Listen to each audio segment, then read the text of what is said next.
What do you get when you take the most innovative art studio in the world and combine it with some of the most classic and beautiful music? Can you guess? I'll wait. No, not Make Mine Music. It's Fantasia. For the next few weeks, we're going to take a closer look at a few people directly involved in the creation of Fantasia and Fantasia 2000. Starting off with a fairly unknown music director who has a pretty interesting life. Who is this? Let's find out.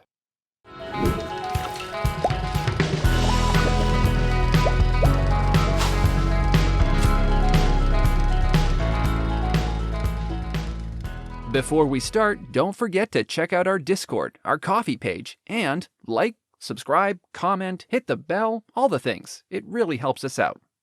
Friedrich Stärk was born in 1891, along with a twin sister who was born 10 minutes prior. So she wins that, I guess. Fastest twin. He was given a violin at 5 years old, and his mother, who played the piano, would play as they marched and paraded around the hotel that his parents owned. They also put on small house concerts at Christmas time, which is a Norman Rockwell painting if I've ever heard it. Except, they were in Germany. So, I guess it would be more like a Josef Albers painting? I don't know how you make a violin out of squares, but he's the artist. Anyway, Friedrich continued to play the violin through elementary school, but eventually his family began to downplay his love for music and push him to become an architect instead. Luckily, while studying math and modern language, he was able to play after school at his Aunt Paula's, who fostered his love of music. He was also able to attend the Karlsruhe Court Theater, which is more or less the plot to MAME. Just saying. The best forces of opera were engaged there, as well as important conductors such as Leo Blech, Gustav Mahler, and others. After 2 years, there was a financial crisis at home, and Friedrich had to come home to earn money. His family arranged for him to become a railway beamer, which he hated. Eventually, Friedrich had enough and packed his things to become a traveling musician, which took him to Paris and later Genoa. While there, he was able to get a job on a ship to America as a ship's musician and steward. When I saw the Statue of Liberty in New York Harbor, I said, "I'm staying here, and I will study music come what may," Friedrich recalls from his biography, which was painstakingly translated from German to English by Axel Jacobs. Translators. Die modernen Helden. The modern-day heroes. Friedrich eventually became the first foreign student at Cornell University to receive a full scholarship, where he learned about harmony, composition, and music history. During World War I, he signed up for a special course at the Military Bandmaster School, which is where he learned how to orchestrate. His musical career began after World War I, accompanying silent films first at a small theater in Danville, Virginia, and then at the new Broadway Theater in Richmond, Virginia. There he led an orchestra of 12 musicians as a standing violinist. Eventually, he became a conductor at the Shrine Temple, a 2,000-seat auditorium. So he was in the big time, baby! Showbiz! In 1925, he became orchestral manager of the Rialto and Metropolitan Theaters in Washington, D.C., and in 1927 took the position of second conductor of the large new Fox Theater. It was around this time that talkies were on the rise, and within a few months, Stärk was appointed principal conductor of Detroit's new Fox Theater, which had 6,000 seats. His work for Fox ended when the Fox Corporation went bust. So he was even more in the big time, baby. Even more showbiz. Soon after, Stärk found himself in Los Angeles, where he worked at KHJ Radio as a music arranger for concert programs and a crime radio play, Calling All Cars, to which he conducted the background music. Then came my big musical event. I was called to see Walt Disney by the great conductor Leopold Stokowski. Stokowski, we called him Stoko, heard me in the big Hollywood Bowl when I conducted a ballet dance there for 2 seasons with the Los Angeles Philharmonic Orchestra. Stärk was to help Stokowski with the monumental challenge of recording the music for a musical experiment, which would end up being Fantasia.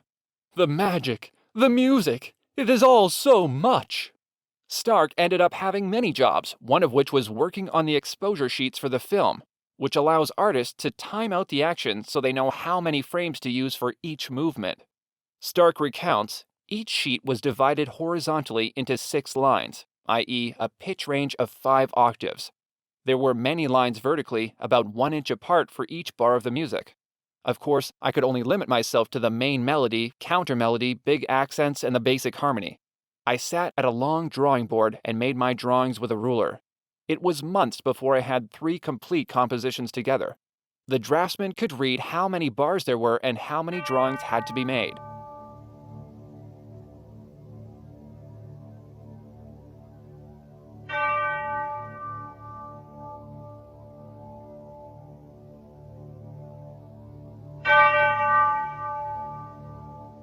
And of course, Stärk helped with recording the score, as that is a given. 9 microphones were set up, he remembers. 2 for strings, 2 for woodwinds, 1 horn, 1 brass, 1 timpani, and 1 percussion/harp, etc. In addition, a so-called overall microphone was set up from the balcony, which recorded the full orchestra. My task was to check all these microphone channels. It was interesting how one could hear individual voices in the foreground in this way, while the sound of the other voices was in the background. This separation was very important in the split sound mixes.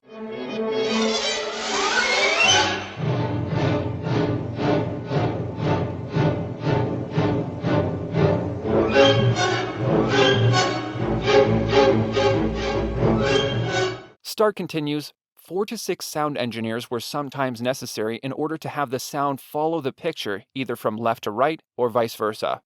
I and 2 colleagues from the music department were allowed to work with the sound engineer.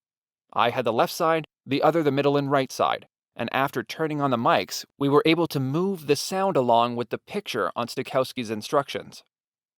Let's take a break here to talk about a few terms, namely an orchestrator. What is an orchestrator? Well, it's like a professor? So orchestration in the context of how John Williams works, because every composer is a little different, is Williams will write out the score, like I can show you whatever. So like if you look at John Williams scores, it's a lot neater than this. His handwriting is like typeface, but that might be how he writes it out. So the orchestrator's job is to look at that and convert that into a properly formatted conductor score. And every now and again, there is one just for violins, there is one just for double that's bass, the copyist. That's the next step. This would be for the thing to have for the conductor to have on the podium that lays out all the instruments on their own lines and that allows for more detail. So an orchestrator, depended upon not only who the orchestrator is, but more who the composer is, the position of the orchestrator could be either more technical or it could be more creative. Yep. Yeah, it's always going to be a blend of the two, but it's going to where on the spectrum between like clinical and utterly devoid of creativity versus like borderline co-composer. If you think of those as sort of forming a spectrum, they're all going to kind of fit somewhere, with Williams being a lot closer to the technical side. While Stärk was originally brought into the studio to help with Fantasia, he is also credited for work on Snow White and as an orchestrator on Pinocchio, although it's unknown what specific contributions he made. The gift of life is thine. After Fantasia ended, Stokowski left, but Stärk ended up staying and eventually became the music director of the Disney company in Hollywood, aka Showbiz Central. Early in his career at Disney, Stärk served as the Disney Studios music librarian, and one of his duties was being a music copyist who takes a score that's already orchestrated and assembles it all into folders for the musicians and the instrument they're going to play. Stärk performed this job for Pinocchio, Bambi, and Dumbo, delicately handling the classics. A job I couldn't have because I always have Cheeto dust on my fingers. For Bambi, he also orchestrated a small part of the dogfight sequence at the end of the film.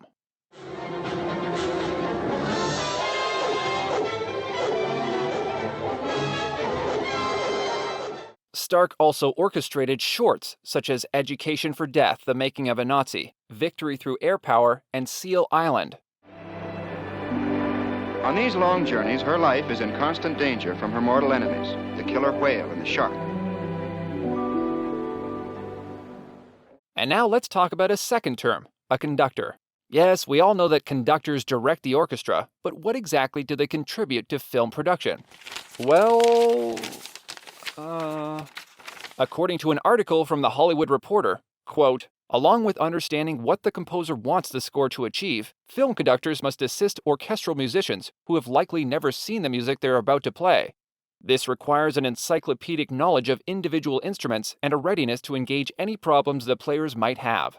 During the 1950s, Stärk became a conductor for Disney on 4 films that were produced in other countries. Victoria in Dover with actress Romy Schneider filmed in Austria, Princess Yanquei Fei in Japan, If All the Guys in the World in France, and The Immortal City, which was a documentary about ancient Rome culture filmed in Rome.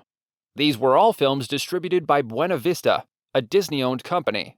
Friedrich traveled to these countries to conduct/manage the orchestras performing the music scores. So his passport was getting stamped left and right. Then came the beautiful nature films, Friedrich remembers. I'm particularly proud of one, The Awakening of Nature. We bought permission to use the music from Maurice Ravel's Bolero. I made a new score for a large orchestra and conducted the music myself.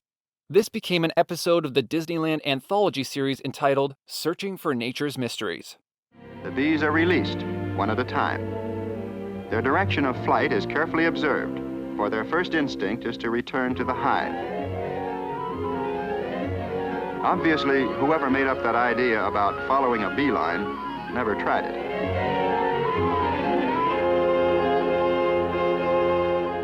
Stärk continues. The film was a success, and Walt planned other nature films featuring music from other composers. So in 1958, he sent me to Munich to conduct the orchestral suite Grand Cañón.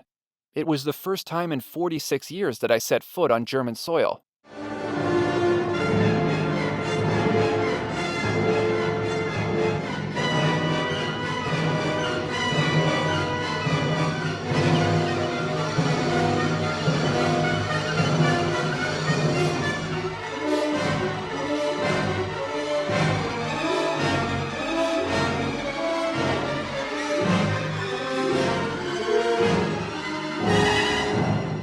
Working on Grand Cañón could be considered one of his greatest achievements. The live-action film was the opening act for the premiere of Sleeping Beauty, which Stärk also conducted for. Grand Cañón won an Oscar in 1959 for the Best Short Film category. Stärk was able to return to Germany again in 1959 to record the sound for the Beethoven film The Magnificent Rebel.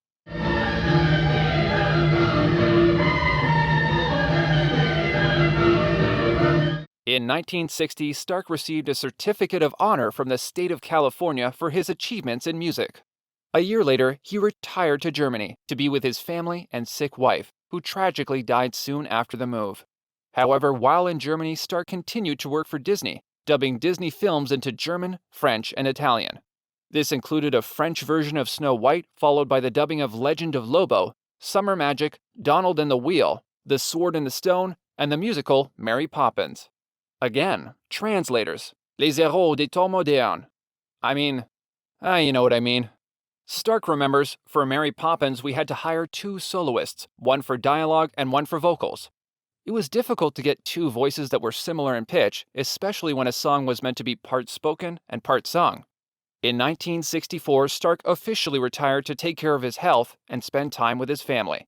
Stärk died of a heart condition in 1969 at the age of 78 in Freiburg, Germany. Friedrich Stärk is such an interesting figure at Disney Studios, and it's even more interesting seeing his perspective on how Fantasia was recorded, as well as the later nature films he was directly involved in. Overall, his talent added to the pool of talent at Disney and only made the projects he worked on better. And, more or less, the person you can blame for having this song stuck in your head.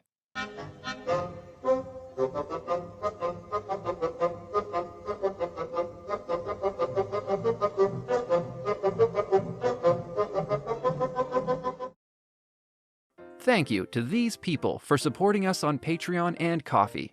And if you want to make sure this channel sticks around, you can check out our Ko-fi link in the description. Every bit helps. Thank you for watching this episode of Dizographies. Click the thumbs up button below if you liked it. And if you want to be notified when the next episode comes out, consider subscribing and hitting the bell.